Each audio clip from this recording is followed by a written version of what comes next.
Now we're going to cover some tips to help you guys speed up your learning process and get into the zone that much faster. The first thing we got to cover is punching technique. I see a lot of people online punching incorrectly when they're working out with a reflex ball. It can be very dangerous for one simple reason: hyperextension. So what hyperextension is when you throw a punch and you miss, and guess where the movement ends? Right here. So a good rule of thumb is to pay attention to your thumb and turn them in. See, by turning your thumbs in like this, you're actually extending the range of motion all the way to your shoulder. So you can do this as hard and fast as you want and you'll never hurt yourself. So whatever you do, don't throw like this and miss, because that's a one-way train ticket to Snap City. Second thing is speed and power. See, the big mistake that beginners make is they're throwing way too hard. When you throw too hard and connect with the ball, you're setting it out way too fast and far. And the rebound is not only gonna be fast, but it's gonna be painful when it hits you in the face.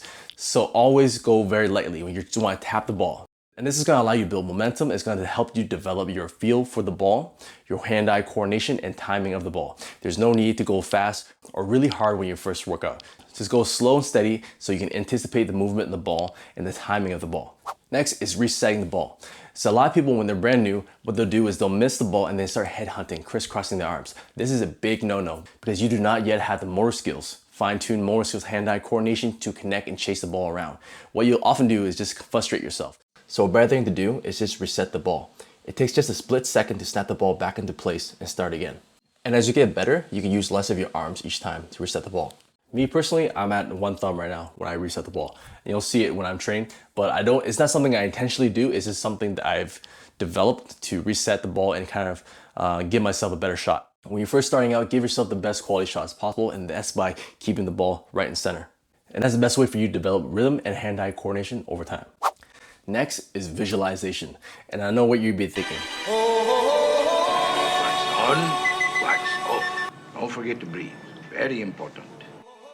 But no, see, actually visualization is actually a very important tool that I use in my training. Like other sports, like tobogganing, where you only have a split second to really make decisions. So what they do oftentimes is they train inside their mind how they will react at certain turns, adjust their weight, shift their body, things like that. And that's one of those things I practice myself when it comes to the reflex ball. For instance, check this out. This clip here, I entirely visualized while I was working, and then I came home and recorded it live. What I found out while practicing it was that some things were not exactly how I imagined it. Like when I threw the ball back, I didn't expect it to go so high initially. So I had to tone down how hard I had to throw it back. That way I had time to really come back with a counter.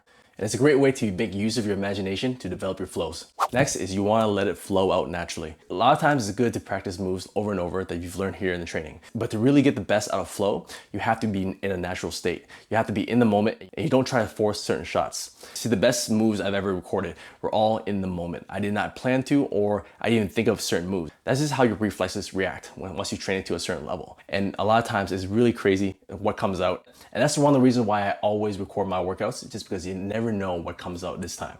Once I record, I like to rewatch it and highlight the clips of where certain things happen, certain combos happen that I really liked, and then I analyze it, and then I perfect the move later on.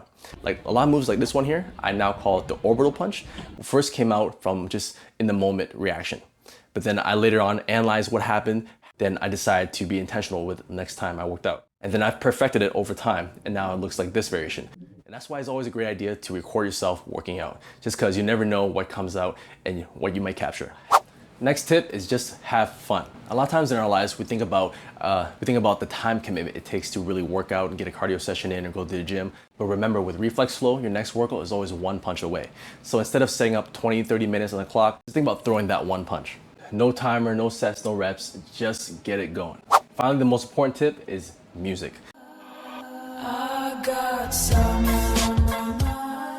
Music is what makes the magic happen, and for myself, it's critical to entering flow. I wonder why you lie when you see me cry. By matching your movements to the rhythm of the beats, it allows you to carry forward, set up a new tempo and pace for you to follow.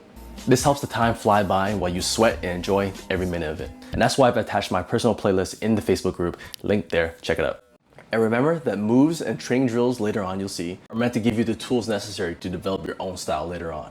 So it's cool to learn what you can from this training and others if you may seem trained, but it's always the best to take your own style and develop further.